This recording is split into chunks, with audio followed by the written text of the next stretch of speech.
Hi, welcome to Etrain's Wicked Good Picks.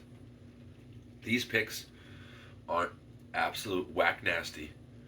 These picks aren't me. These picks are wicked good. Welcome back. In today's episode, we're going to do a little bit of NFL, but mostly NBA, the association, round ball, basketball. You know, Globetrotters. Basketball. So, this is week 18. It's kind of like preseason where no one has their full roster going. There's very few games where it's really two teams that are fully motivated to win. But at the same time, every single game in the whole slate is a divisional game. So every game has some motivation. It's divisional things. There's slights of the first game that you don't know about, etc., etc.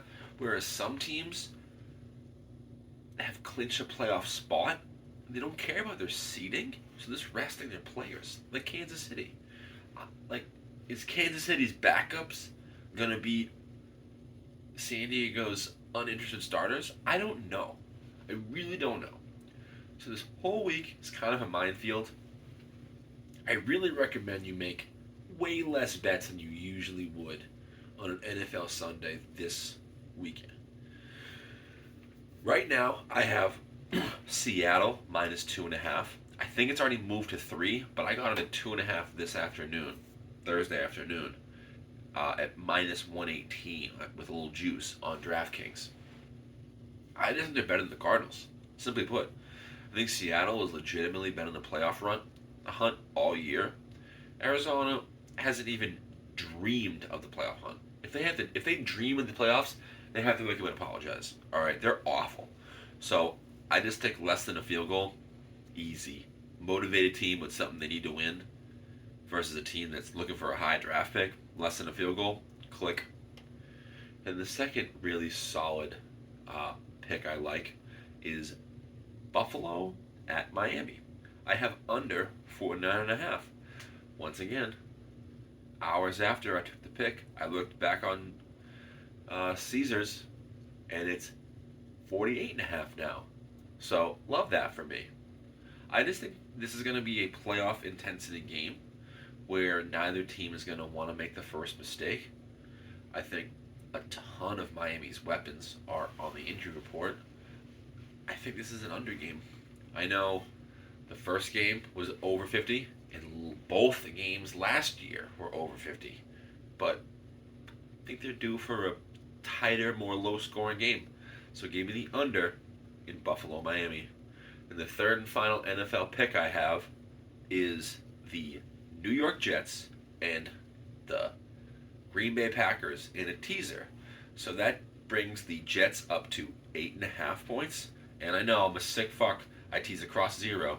So that brought the Green Bay from small favorites to 3.5 point dogs. So I think with a field goal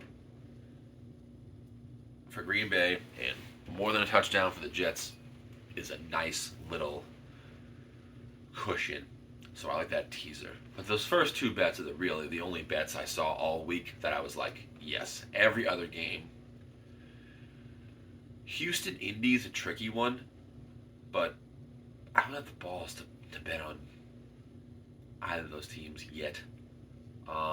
That's the only other real game that has legitimate two motivated trying to make the playoff teams. But on to the association, the round ball, the NBA. So, I can't make NBA videos, or not the best NBA videos, because the NBA is a daily sport, unlike the NFL. And there are certain teams like the Lakers and that have LeBron and Anthony Davis on the injury report as a game time decision every single game. Makes it really hard to bet on that team. Not only that, with the tip-offs around 7, 8, I would have to make my video between like 2 and 5 to really get out there with enough shelf life to really be viewed before the picks. And that's like an impossible time of day for me to make a video. And there's so many late injuries and stuff that pop up out of nowhere in the NBA.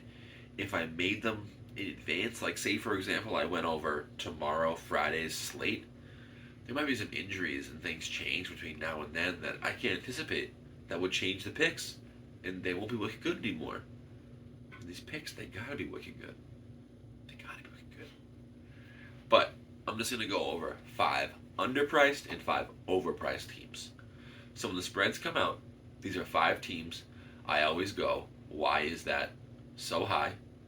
And 5 teams that I always go, that should be higher. So 5 overpriced teams. Milwaukee, they're awesome. They're one of the best teams in the Eastern Conference, but they consistently don't cover the spread. Phoenix, they just can't get it healthy, man. They never have Booker, Durant, and Beal playing.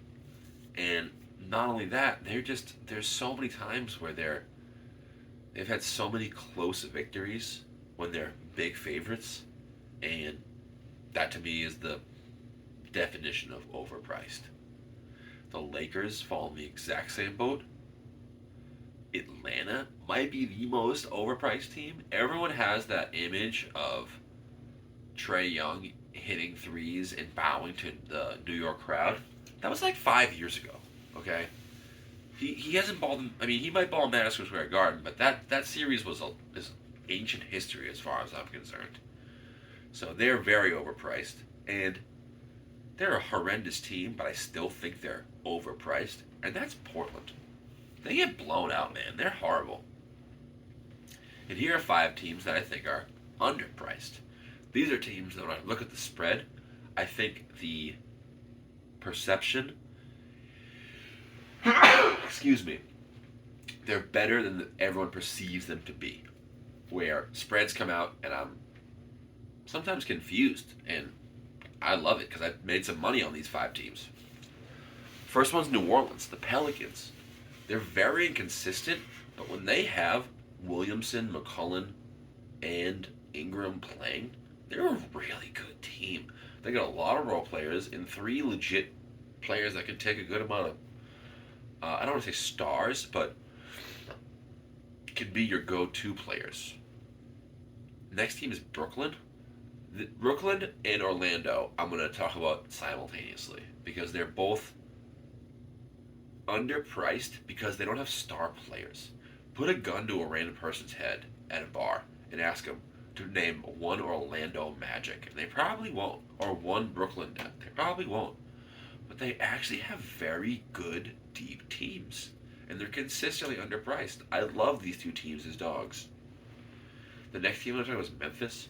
Memphis is different. Memphis might swing the other way because of Ja Morant soon, but with Ja being back, there's the books do the spreads based on the season-long statistics, and the season-long statistics have them as a very bad offensive team. They score way better, especially the over-unders.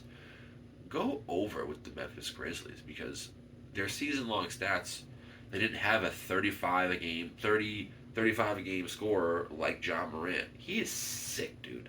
My guy's out there playing with flubber on his shoes. He can just, it's crazy. His jumping ability is outrageous.